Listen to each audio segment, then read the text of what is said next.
मुंबई से शिवसेना उबाटा गुट के नेता संजय राउत ने नरहरी झिलवाल और बीजेपी पर तीखा हमला बोला।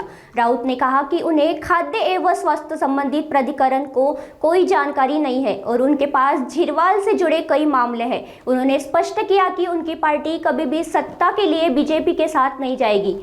जिन्होंने पार्टी तोड़ी उनके साथ कई समझौते नहीं होगा। चंद्रपुर मामले को स्थानीय बताते हुए राउत ने महापौर विवाद पर भी एकनाथ शिंदे और बीजेपी की आलोचना की। साथ ही उन्होंने राहुल गांधी के समर्थन में कहा कि वे लोकतंत्र के लिए लड़ रहे हैं और उनकी पार्टी उनके साथ मजबूती से खड़ी है।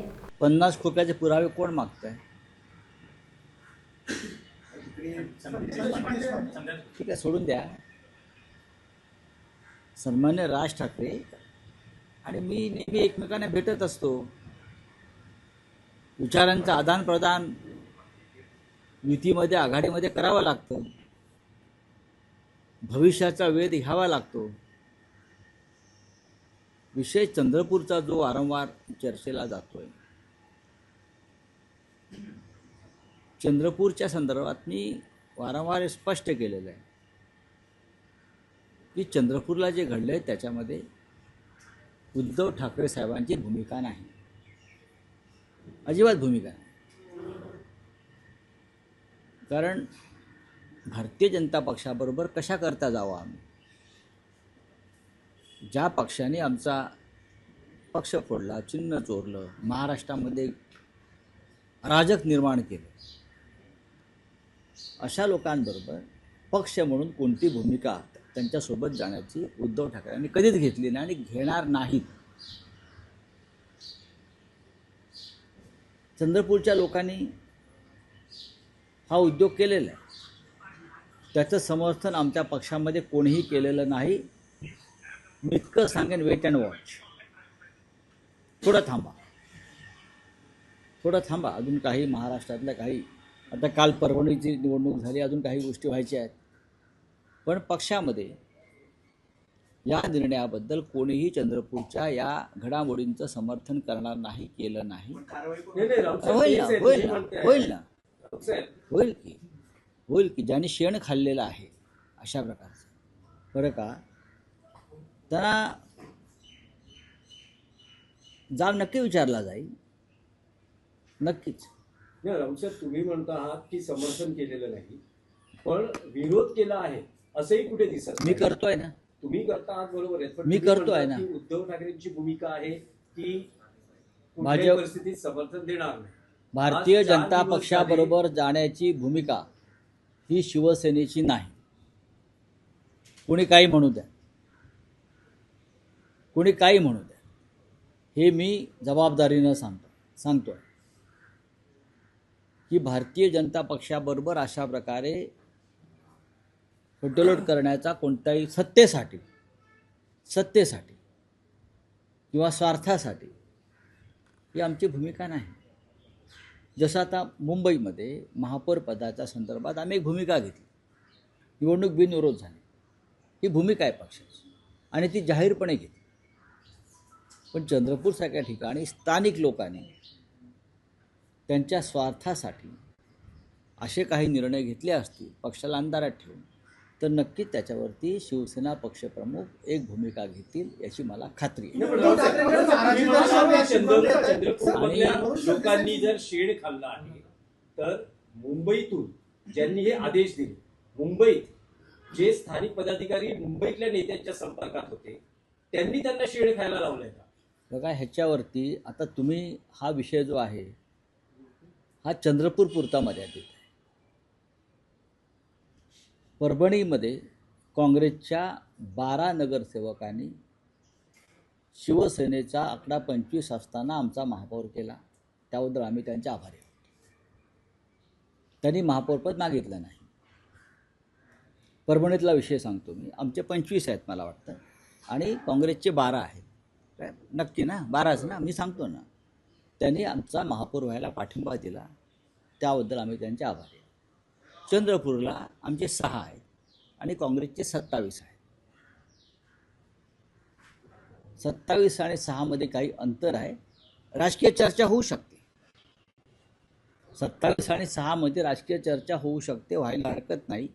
पण मी वारंवार सांगतो की काँग्रेस पक्षामध्ये दुफळी झाल्यामुळे काही घडामोडी अचानक घडल्या.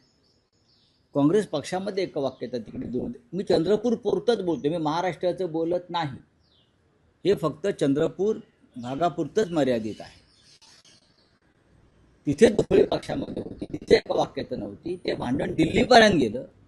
हे भांडण दिल्ली सोडवू शकलं नाही, महाराष्ट्र प्रदेश काँग्रेसचे अध्यक्ष सोडवू शकले नाहीत. त्याच्यामुळे त्यांनी शिवसेनेला दोष देऊ नये. कोणी शिवसेनेला दोष देऊ नये याची जबाबदारी सगळ्यात आधी त्या दुफळीची त्यांच्या पक्षाने स्वीकारायला पाहिजे. परभणीत काय झालं का? अजिबात झालं नाही. इतर कुठे ठिकाणी झालंय का? मुंबईत झालंय का? काँग्रेस आणि शिवसेना वाद अजिबात नाही. हा चंद्रपूरचा स्थानिक वाद आहे.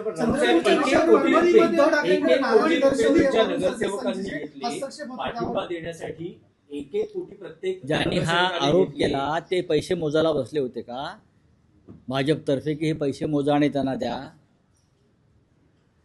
ज्यांनी हा आरोप केला, मला आरोप कोणी केलाय माहीत नाही, पण भारतीय जनता पक्षाने हे 1 कोटी रुपयाच्या भाग आहे त्यांच्याकडे पाठवून जरा मोजून पोचवा शिवसेनेच्या लोकांकडे. असं काय व्यवहार झाला आहे का? आणि मध्ये मग 20% कमिशन आहे का कुठे मोजण्याबद्दल? चला परभणीतला जो विषय आहे, परभणीतही तुमच्या निर्णयावरून वाद निर्माण झाला आहे. एकनाथ शिंदे असं म्हणतात की शिवसेना उभाटाचा खरा चेहरा समोर आला का? आहे. मुसलमान महाराष्ट्रात नगर पहिला मुस्लिम महापौर शिवसेनेचा हा उद्धव ठाकरेंनी दिला, असं सय्यद इक्बाल. त्या एकनाथ शिंदेना सांगा जरा अभ्यास करा. जरा डोक्याला तेल वगैरे लावा थंड डोकं होण्यासाठी आणि मग अभ्यास करा. परभणीमध्ये भारतीय जनता पक्षाचे 12 नगरसेवक मुसलमान आहेत हे त्यांना माहिती आहे का? शिंद्यांना कौचल्य जीभ लावली दाढीला, टाळाला पण नाही, दाढीला. 12 नगरसेवक भारतीय जनता पक्षाचे परभणीतले मुस्लिम आहेत. इतर ठिकाणी सुद्धा असंख्य मुस्लिम नगरसेवक आहेत. काय या देशामध्ये, या महाराष्ट्रामध्ये मराठी भाषिक मुस्लिम आहेत. ते काय घुसखोर नाहीत ना, मराठी भाषिक मुस्लिम आहेत. आमचे तालुका प्रमुख आहेत, ते आमचे पदाधिकारी आहेत, वर्षानुवर्ष काम करणारे. मग मुसलमान म्हणून कार्यकर्त्याला दूर ठेवणार तुम्ही? तुमच्यासारख्या गद्दारांपेक्षा तो निष्ठावान मुसलमान परवडला. तुमच्यासारख्या बेईमान गद्दारांपेक्षा ज्याने ज्या ताटामध्ये खाल्लं तिथे तंगडी वर करणारे आहे सगळे लोक शिवसेने, त्यापेक्षा निष्ठावान शिवसैनिक आहे. परभणीचा जो मेयर झाला, तालुका प्रमुख आहे आमचा, अनेक वर्ष पक्षाचं काम करतोय, झिजतो आहे, पक्षाबरोबर राहिला. अशा निष्ठावान शिवसैनिकाला जर परभणीत महापौर केला तर गद्दारांच्या पोटात दुखणारच. तुम्ही का मुसलमानांना तिकडे दिले नाहीत का? दिलीत ना, भाजपने दिले नाहीत का? दिले ना सर्वत्र. या देशाचे सर्वोच्च न्यायालयाचे न्यायाधीश मुसलमान होतात, सरन्यायाधीश. मुंबई हायकोर्टामध्ये मुख्य न्यायाधीश मुस्लिम होतात. तुमचे राज्यपाल मुस्लिम आहेत उत्तर प्रदेशचे व बिहारचे. या देशाचे राष्ट्रपती वारंवार मुस्लिम झालेले आहेत. भारतीय जनता पक्षाने डॉक्टर अब्दुल कलामना केलेलं आहे. काय तुम्ही आम्हाला सांगता? तुम्हाला काय माहिती आहे एकनाथ शिंदेना? त्या अक्षर शत्रू आहेत ते. अक्षर शत्रू हा शब्दाचा अर्थ समजून घ्या. भारतीय जनता पक्षाला संधी मिळाली असते ना महापौर करण्याची परभणीत, तर त्या 12 मधलाच एखादा मुस्लिम नगरसेवक झाला असता. लक्षात ठेवा.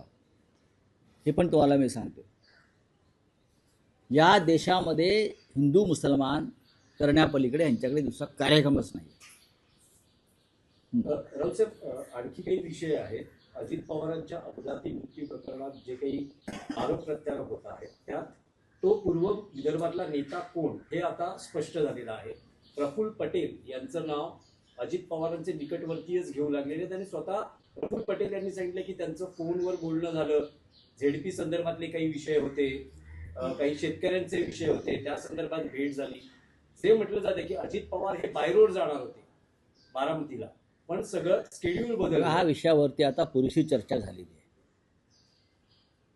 या विषयावर पुरेशी चर्चा झाली आहे आणि या विषयावर चर्चा करणं थांबवलं पाहिजे. रोहित पवारांनी दिलेलं प्रेझेंटेशन हे पुरेसं पुराव्यासह बोलकं आहे. आपण एक ट्विट केलेलं आहे ज्याच्यामध्ये आपण नोटाबंदी जी होती ती अमेरिकेच्या आदेशाने झाली, नरेंद्र मोदींनी ती केली असं आपण त्यामध्ये ते ट्विट करून हे मी नाही, हे अमेरिकेने सांगितलं आहे.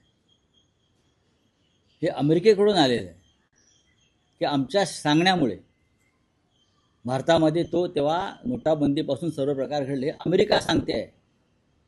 हे जे हिंदू मुसलमान करतायत ना इकडे, त्यांनी ते वाचावं. त्यांनी एपिस्टन फाईलची 30 लाख पानं वाचावीत एकनाथ शिंदेनी.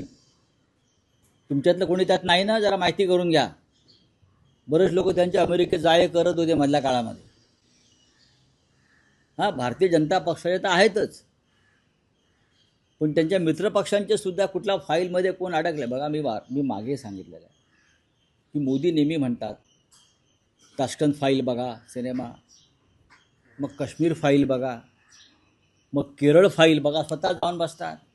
आता मोदींनी सांगायला पाहिजे त्यांच्या लोकांना एपिस्टीन फाईल बघा, एपिस्टीन फाईल बघा. हे मोदींनी सांगायला पाहिजे. ही फाईल का ते बघत नाहीत? त्यातला मुख्य भूमिकाच त्यांची आहे. मुख्य भूमिका भारतीय जनता पक्षाची आहे त्याच्यामध्ये. मोदीने सांगायला पाहिजे, मित्रों एपिस्टीन फाईल भी देखो. राऊत साहेब, अजित पवारांच्या अपघाती मृत्यूबद्दल तुम्ही म्हणालात की चर्चा थांबायला हवी, जे काही सत्य ते बाहेर येईल. पण रोहित पवार यांनी राज्यात पण प्रेझेंटेशन केलं, रोहित पवारांनी दिल्लीत प्रेझेंटेशन केलं, आणि ते जी विमान कंपनी आहे VSR या कंपनीवर काही संशय उपस्थित करत आहेत. काही प्रमाणात चर्चा आहे की या कंपनीमध्ये देशातल्या मोठ्या उद्योगपतीची गुंतवणूक आहे. तुमच्याकडे काही या संदर्भातली माहिती आहे? हे मला वाटतं पहिल्याच दिवशीच सांगितलेलं आहे की या कंपनीमध्ये कोणाची बेनामी गुंतवणूक आहे एका प्रमुख भाजपशी संबंधित व्यक्तीशी, ते शोधलं पाहिजे.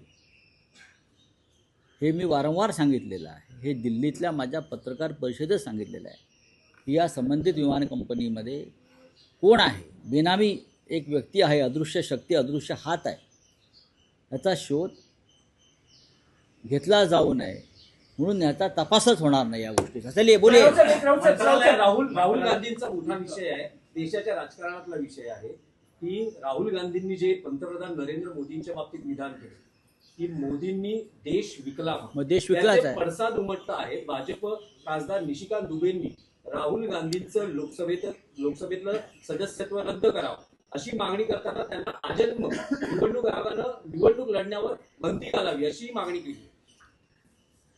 देशाच्या स्वातंत्र्यासाठी राहुल गांधी लढत आहेत. देशातल्या लोकशाहीसाठी राहुल गांधी लढत आहेत. आम्ही सगळे त्यांच्याबरोबर आहोत. देशामध्ये सामाजिक समरसता असावी म्हणून राहुल गांधी लढत आहेत. आणि देश अमेरिकेचा गुलाम होऊ नये म्हणून राहुल गांधी लढत आहेत. हे जर भाजपनं पोचलेल्या गुंडांना, संसदेमध्ये आणलेल्या गुंडांना कळत नसेल तर त्यांना अमेरिकेत जाऊन भांडी घासावी प्रेसिडेंट ट्रम्पची. एवढंच मी सांगेन. राहुल गांधी यांनी जे वक्तव्य केलं आहे ते सगळ्यांचीच भावना आहे. जे ट्रेड डील अमेरिकेबरोबर झालेलं आहे त्याच्यामध्ये भारताचा शेतकरी, कष्टकरी हे एक प्रकारे गुलाम झालेले आहे. देश गुलाम झालेला आहे. प्रेसिडेंट ट्रम्पच्या दबावाखाली रशियाकडून आपण तेल खरेदी थांबवली जी स्वस्त, त्याच्यामुळे $90,000 बिलियन आपलं नुकसान होतं या देशाचं. ही गुलामी नाही का? या गुलामीविरुद्ध जर कोणी म्हणत असेल यांना अजन्म पार्लमेंटला येण्यापासून रोखा, तर मला असं वाटतं ते भंपक लोक आहेत. ब्रिटिशांच्या काळातसुद्धा अशा प्रकारचा अजन्म बंदिवान होण्याचा प्रकार स्वातंत्र्य चळवळीतल्या नेत्यांवर झालेला आहे. बरोबर आहे. वीर सावरकरांना 2 जन्मठेपी झाल्या आहेत ना स्वातंत्र्यासाठी. राहुल गांधींना लोकसभेतून बाहेर काढतील, बाकी काय. ते गेले तर आम्ही सगळे बाहेर पडू, बसा एकट्या मोकळ्या सभागृहामध्ये.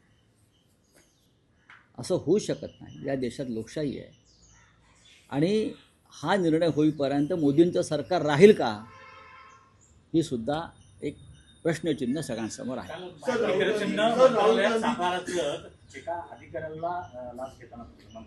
हो हो. माननीय सन्माननीय आदरणीय नरहर झिरवळ औषध प्रशासन मंत्रालय, बरं, त्यांना त्यातलं काय कळतं मला माहीत नाही, पण त्यांचे अनेक किस्से माझ्याकडे आहेत.